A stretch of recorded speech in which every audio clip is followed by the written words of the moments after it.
या कुन्देन्दुतुषारहारधवला या शुभ्रवस्त्रावृता या वीणावरदण्डमण्डितकरा या श्वेतपद्मासना या ब्रह्माच्युतशङ्करप्रभृतिभिर्देवैः सदा वन्दिता सा मां पातु सरस्वती भगवती निःशेषजाड्यापहा निःशेषजाड्यापहा। मेरे प्रिय छात्रों, आप सभी का संस्कृत मनोरमा चैनल में हार्दिक स्वागत है।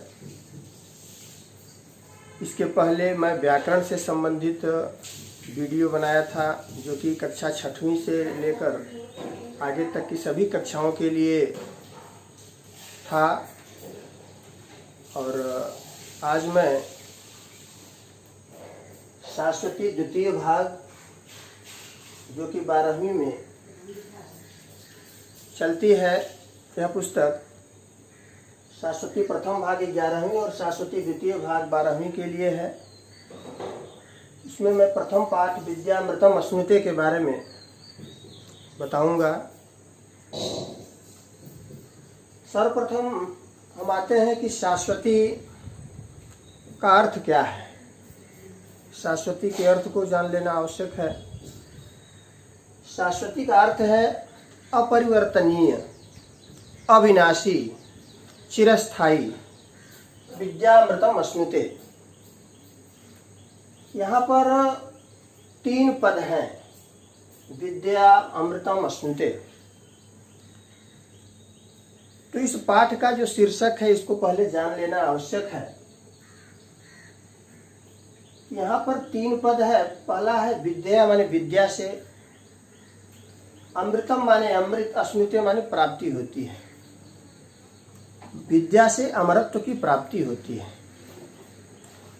तो यहाँ पर अमरत्व जो है वह कोई स्थूल वस्तु नहीं है, या अमृत तत्व जो है कोई पेय पदार्थ नहीं है, बल्कि अमृत तत्व का यहाँ आशय मोक्ष से है। जब हम जन्म और मृत्यु के बंधन से मुक्त हो जाते हैं, जब आत्मा का परमात्मा से साक्षात्कार हो जाता है, तब वह मोक्ष कहा जाता है। विद्या का अर्थ लोग सभी प्रकार के ज्ञान से लेते हैं, लेकिन यहाँ जो विद्या है यह विद्या आध्यात्मिक विद्या के संदर्भ में आया है। वह विद्या जो अंधकार से प्रकाश की ओर ले जाए, वह विद्या जो अज्ञान से ज्ञान की ओर ले जाए, वह विद्या जो हमको इस शरीर की नश्वरता एवं आत्मा की अमरता का बोध कराए, वह विद्या सा विद्या आया है कि सा विद्या या विमुक्त है। विद्या वह है जो हमको मुक्ति प्रदान करे। मुक्ति का क्या अर्थ है? मुक्ति से तात्पर्य है इस जन्म मृत्यु के बंधन से जो मुक्त कर दे, वह विद्या। तो यहाँ पर जैसे लौकिक काव्यों में जो विद्या के महत्व के बारे में बताया गया है, विद्या नाम नरस्य रूपमधिकम प्रच्छन्न गुप्तम धनम, विद्या भोग करी यशः सुख करी, विद्या गुरुणाम गुरु, विद्या बंधु जने विदेश गमने, विद्या परा देवता, विद्या राजस पूज्यते नहीं धनम, विद्या विहीन पशु। यहाँ लौकिक काव्यों में मनुष्य की सबसे बड़ी सुंदरता को बताया गया है कि वह विद्या है। विद्या नाम नरस्य रूपमधिकम प्रच्छन्न गुप्तम धनम, यही जो है गुप्त धन है, भोग और सुख को देने वाली है, गुरुओं की भी गुरु है। किसी भी सभा में विद्या की ही पूजा होती है, और विद्या से विहीन मनुष्य जो है विद्या विहीन पशु। विद्या से विहीन जो व्यक्ति होता है, मनुष्य होता है, वह पशुवत होता है, पशु के समान बताया गया है। तो यहाँ पर लौकिक काव्य में जो है विद्या किसी भी ज्ञान के संदर्भ में लिया जाता है। आप थोड़ा सा गहराई में जाइएगा तो यहाँ भी आपको आध्यात्मिक विद्या ही मिले के बारे में जानते हैं। तो विद्या वह है जो स्थित प्रज्ञता को प्रदान करे। स्थित प्रज्ञता क्या है, स्थिर बुद्धि क्या है? स्थित प्रज्ञता के बारे में जब द्वितीय अध्याय में, गीता के द्वितीय अध्याय में भगवान श्री कृष्ण बार बार अर्जुन से कह रहे हैं कि स्थित प्रज्ञ बनो, तो अर्जुन ने कहा कि स्थित प्रज्ञ क्या है? थोड़ा सा विद्या के बारे में जान लेना आवश्यक है, आध्यात्मिक विद्या है। फिर हम आगे चलेंगे, मंत्रों के बारे में बताएंगे। तो स्थित प्रज्ञ के बारे में बार बार अर्जुन को कह रहे थे कि स्थित प्रज्ञ बनो। तो अर्जुन ने श्री कृष्ण भगवान से कहा, द्वितीय अध्याय में है कि स्थित प्रज्ञस्य का भाषा समाधिस्तस्य केशव स्थित धी किम प्रभासित किमासीत ब्रजेत किम। उन्होंने कहा, अर्जुन ने, कि स्थित प्रज्ञ की क्या भाषा होती है, कैसे वह बोलता है, कैसे चलता है, उसके क्या लक्षण हैं, हमको यह बताइए। श्री कृष्ण भगवान उसका उत्तर देते हैं कि प्रजहाति यदा कामान सर्वान पार्थ मनोगतान आत्मन्यवात्मनः तुष्टः स्थित प्रज्ञस्तदुच्यते। प्रजहाति यदा कामान, जो समस्त इच्छाओं का परित्याग कर दे, समस्त कामनाओं का परित्याग कर दे। प्रजहाति यदा कामान सर्वान पार्थ मनोगतान आत्मन्यवात्मनः तुष्ट, जो अपने आप में संतुष्ट हो, तदा स्थित प्रज्ञ उच्यते, उस समय वह स्थित प्रज्ञ कहलाता है। जो समस्त कामनाओं का, समस्त इच्छाओं से जो परे हो गया हो, जो सकाम कर्म से आगे बढ़ चुका हो, जो निष्काम कर्म की ओर चल चुका हो, वह स्थित प्रज्ञ कहा जाता है।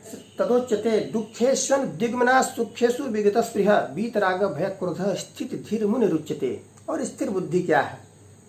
समस्त प्रकार के रागों से विमुक्त हो जाना, समस्त प्रकार के लाभ हानि से जो है अलग हो जाना, किसी प्रकार का कोई प्रभाव न पड़े, तो वह स्थिर बुद्धि है। आगे चलकर गीता के 12वें अध्याय में भी बताते हैं। विद्या के संदर्भ में ही थोड़ा सा यह जान लेना आवश्यक है। 12वें अध्याय में गीता के बताते हैं कि यस्मा नो द्विजते लोको लोका नो द्विजते चयः हर्षा मर्ष भयोर्द्वेगैर मुक्तो यशच में प्रिय। हर्ष और अमर्ष, हर्ष और क्रोध से जो मुक्त हो चुका हो, हर्षामर्ष भयोद्वेगैर मुक्तो यह सच में प्रिय, जो मुक्त हो चुका है वही उनको प्रिय है। क्यों? क्योंकि वह एक आध्यात्मिक विद्या की प्राप्ति कर चुका है, वह इन सबसे परे हो चुका है। अनपेक्ष सुचिर दक्ष उदासीनो गतव्यथ सर्वारंभ परित्यागी यो मद भक्त में प्रिय। अनपेक्ष आध्यात्मिक विद्या वह है जो हमको अपेक्षाओं से रहित बना दे, किसी प्रकार की कोई अपेक्षा न रह जाए। अनपेक्षा सुचिर दक्ष उदासीनो गतव्यथ, भौतिक सामग्रियों के प्रति, भौतिक पदार्थों के प्रति मन जो है उदासीन हो जाए, किसी प्रकार की कोई इच्छा न रहे लेने की। सर्वारंभ परित्यागी यो मद भक्त में प्रिय। सर्वारंभ परित्यागी, जो समस्त प्रकार के जो लिप्सा है उससे परे हो चुका हो, ऐसी विद्या आध्यात्मिक विद्या कही जाती है, जो इस प्रकार का ज्ञान दे। अनपेक्ष सुचिर्दक्ष उदासीनो गतव्यथ सर्वारंभ परित्यागी यो मद भक्त में प्रिय। यस्मा नो द्विजते लोको लोका नो द्विजते च हर्षामर्ष भयोद्वेगैर मुक्तो यशच में प्रिय। यो न हृष्यति न द्वेष्टि न सोचति न कांक्षति शुभाशुभ परित्यागी भक्तिमान्यः से में प्रिय। यो न हृष्यति माने किसी चीज की प्राप्ति हो जाने पर जो हर्षित नहीं होता, खुश नहीं होता है, किसी प्रकार का कोई प्रभाव नहीं पड़ता। यो न हृष्यति न द्वेष्टि, जो किसी से किसी प्रकार का द्वेष नहीं करता है। न दृष्टि न सोचति न कांक्षति, जो शोक नहीं करता है, चिंता नहीं करता है, चिंता से परे हो चुका है। न कांक्षित माने इच्छा से जो रहित हो चुका है, न कांक्षित। ऐसी विद्या जो है वह आध्यात्मिक विद्या कही जाती है, जो इस प्रकार का ज्ञान दे।